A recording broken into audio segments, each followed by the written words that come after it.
खेत में खाना खाने वाला ससुराल। कहानी की शुरुआत। रहमानपुर गांव में एक छोटा सा घर था जहां ममता और उसकी सास रमा देवी साथ रहती थीं। ममता का विवाह रहमानपुर के ही एक छोटे से किसान परिवार में हुआ था। उसका पति सूरज खेतीबाड़ी करता था और परिवार की पूरी जिम्मेदारी उसी पर थी। ममता की सास रमा देवी, जो अब वृद्ध हो चुकी थीं, घर के छोटे मोटे कामों में ममता की मदद करती थीं, लेकिन उसकी राय और फटकार भी उतनी ही तेज थी। अगर आप अपनी माँ से प्यार करते हो और उनको हमेशा खुश देखना चाहते हो तो चैनल को सब्सक्राइब करो, लाइक करो, जय माता दी कमेंट करो। बहुत ही जल्द आपको खुशखबरी मिलेगी। प्लीज वीडियो को लास्ट तक जरूर देखें। अब आगे सुने। ममता का दिल हमेशा इस सोच में खोया रहता था कि क्या कभी उसे अपनी सास से शांति और स्नेह मिलेगा। रमा देवी की अपेक्षाएं बहुत अधिक थीं और उनकी आदतें भी अपनी जगह पर बेहद कठोर थीं। रमा देवी ममता को हर वक्त यह समझाती रहती थी कि घर के कामों में कोई लापरवाही नहीं होनी चाहिए और घर की इज्जत हमेशा बनी रहनी चाहिए। एक दिन सूरज ने ममता से कहा, ममता, आज खेत में काम खत्म करके मैं और तुम खाना वहीं खाएंगे। माँ को भी ले जाओ, उन्हें ताजगी मिलेगी। थोड़ा समय हमें भी परिवार के साथ बिताना चाहिए। ममता थोड़ी घबराई। उसे खेत में खाना खाने का विचार बहुत अजीब सा लगता था, खासकर अपनी सास के साथ। वह हमेशा घर में ही खाना तैयार करती और घर की सुख शांति में अपना समय बिताती।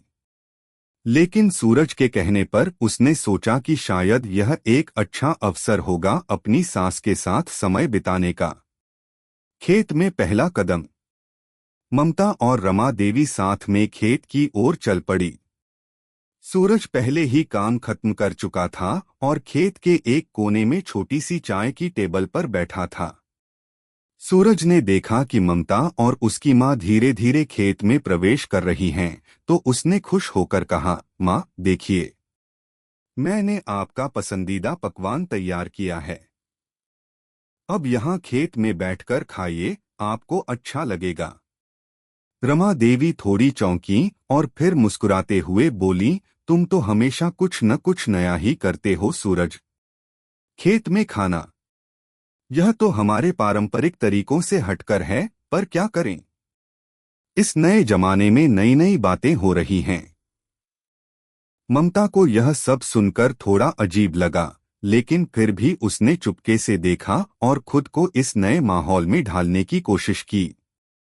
सूरज ने खेत में ही एक छोटे से कंबल पर खाने के लिए सामान रखा था, जो वह खुद लेकर आया था।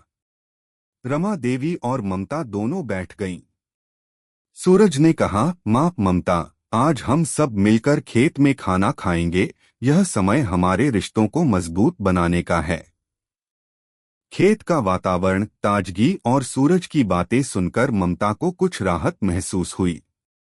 रमा देवी ने चुपचाप अपना खाना उठाया और सूरज की तरफ देखा। यह पहली बार था जब वह अपनी बहू के साथ इतनी खुली और शांत स्थिति में बैठी थी। सास बहू का बदलता रिश्ता। खेत में बैठकर खाना खाते हुए ममता और रमा देवी के बीच एक अनकहा संवाद होने लगा। ममता ने धीरे धीरे अपनी सास से सवाल करना शुरू किया, माँ, आप हमेशा इतना क्यों कहती रहती हैं? क्या आपको कभी हमारी मेहनत और ईमानदारी समझ में आती है? रमा देवी चुप रहीं।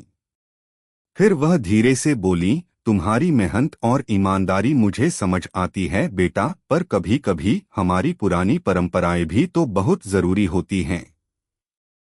तुम्हें लगता होगा कि मैं तुम्हें सिखाती रहती हूँ, लेकिन मैं सिर्फ यह चाहती हूँ कि तुम कभी भी घर की इज्जत से समझौता न करो। हमसे जो सीखा वही अपने बच्चों को सिखाओ।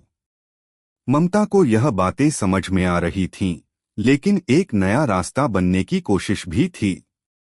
वह बोली, माँ, मैं भी यही चाहती हूँ कि हमारी परंपराएं बनी रहें, लेकिन क्या हम थोड़ा लचीलेपन से भी काम नहीं कर सकते?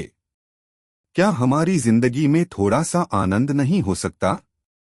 रमा देवी चुप रही, लेकिन उसकी आंखों में एक हल्की सी नमी थी, जैसे कि वह ममता की बातों को समझ रही हो, लेकिन अपने पुराने ख्यालों से बाहर निकलने में कुछ समय लगता था। रिश्तों का नया अध्याय। दिन के अंत में सूरज ने कहा, देखो माँ, यह सिर्फ एक छोटा सा बदलाव था, लेकिन इससे हम सबको कितना शांति मिली है। ममता, तुम भी जानती हो कि ये छोटे छोटे बदलाव ही बड़े बदलाव का कारण बनते हैं।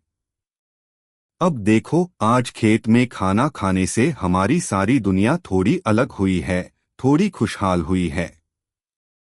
रमा देवी ने हंसते हुए कहा, तुम दोनों ने आज मुझे बहुत कुछ सिखाया है। कभी कभी पुराने रास्तों पर चलने से अच्छा है नए रास्तों को अपनाना। ममता और रमा देवी के बीच एक नई समझ बन चुकी थी। यह छोटे छोटे पल थे जो उनके रिश्ते को मजबूत बनाने के लिए काफी थे। सूरज के साथ खेत में बैठकर खाना खाने की यह छोटी सी घटना उनके रिश्ते में एक नई शुरुआत का कारण बनी। समाप्त। यह कहानी एक सरल पारिवारिक रिश्ते और उनके बीच के छोटे छोटे बदलावों की अहमियत को दिखाती है, जिसमें सास और बहू के रिश्ते को थोड़ा अलग नजरिए से देखा गया है। इसने दर्शाया कि बदलावों के प्रति लचीलापन और संवाद की अहमियत से रिश्तों में शांति और स्नेह बढ़ सकता है। कैसी लगी आपको कहानी? प्लीज कमेंट करो, लाइक करो, सब्सक्राइब करो। धन्यवाद।